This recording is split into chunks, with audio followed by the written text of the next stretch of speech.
ठीक है, किस तरीके से हम डायरेक्टली निकाल सकते हैं, बिना सॉल्व किए हुए भी आंसर निकाला जा सकता है द्विघात समीकरण में, लेकिन ठीक है, ये भी ध्यान रखना। तो क्या है हमें क्या यहाँ पे फाइंड आउट करना है, x का मान निकालना है। और यहाँ पे क्योंकि द्विघात समीकरण है, तो किसी भी कोई भी समीकरण होता है, उसका जितना घात होता है, मतलब जो सबसे बड़ी घात होती है, एक्सपोनेंट होता है यानी कि डिग्री होता है, उसके शून्यकों की संख्या भी उतनी ही होती है। यानी कि यहां पर हमारे पास मैक्सिमम x की कितनी संख्या वैल्यू आएगी, तो मैक्सिमम 2 वैल्यू आएगी हमारे पास, 2 शून्यक आएंगे x के। तो चलिए सॉल्व करके देखते हैं x का क्या मान आता है। दो तरीका मैं आपको यहां पे बताऊंगा, एक शॉर्टकट और एक आपका जो लॉन्ग कट है, ठीक है। चलिए तो देखते हैं, हमें सॉल्व करना है इसको, ठीक है। तो आपको पता है इसको हम जनरलाइज्ड फॉर्म में लिखें तो A X square plus B X plus C का रूप लिख सकते हैं हम लोग, ठीक है। हमें क्या पता है कि ये जो होता है ना, इनकी हेल्प से हम क्या निकाल सकते हैं, शून्यकों का योग भी निकाल लेते हैं, यानी कि सम ऑफ रूट्स भी निकालते हैं, और शून्यकों का गुणनफल भी निकालते हैं, यानी कि प्रोडक्ट ऑफ रूट्स भी हम लोग निकालते हैं वहां पर, ठीक है। तो क्या करना है हमें यहाँ पर, ये 5 है, ये ध्यान देना है, और ये 6 है, ठीक है। ये क्या है, 5 और ये है 6।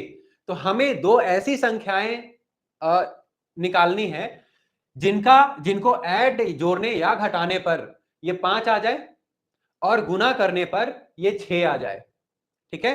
क्या हम कह रहे हैं यहां पर कि ऐसी दो संख्याएं हमें ज्ञात करनी है, दो, ठीक है, दो संख्याएं जिनका जोड़ या घटाव करके 5 आ जाए और गुना करके 6 आ जाए। तो कैसे, एक संख्या हमारे पास 3 आ जाती है, एक संख्या हमारे पास 2 आ जाती है। 3 और 2 को अगर जोड़ते हैं तो 5 आ जाएगा, और 3 और 2 को गुना करते हैं तो 6 आ जाएगा। हाँ जी, आंसर पे आते हैं हम लोग, आंसर क्या होगा ये हम देखते हैं। चलिए, तो हमें क्या करना है यहां पर, बहुत आसान है। ये दो नंबर मैंने लिख लिया, 3 प्लस 2 करूंगा तो ये 5 आ जाएगा, और 3 गुने 2 करूंगा तो ये 6 आ जाएगा। अब हमें आंसर लेकर आना है, तो बहुत ही सिंपल और शॉर्टकट तरीका मैं बताने जा रहा हूं। कुछ भी नहीं करना है आपको, ये जो दिया हुआ है ना, इस 3 को -3 कर दो और इस 2 को -2 लिख दो, यही आपका आंसर हो जाएगा, यानी कि यही इसके शून्यक हैं, ठीक है। ये x की वैल्यू निकल आई, यानी कि आंसर हमारा ए जाएगा, -2 एंड -3। निखिल का आंसर सही है, हुआ था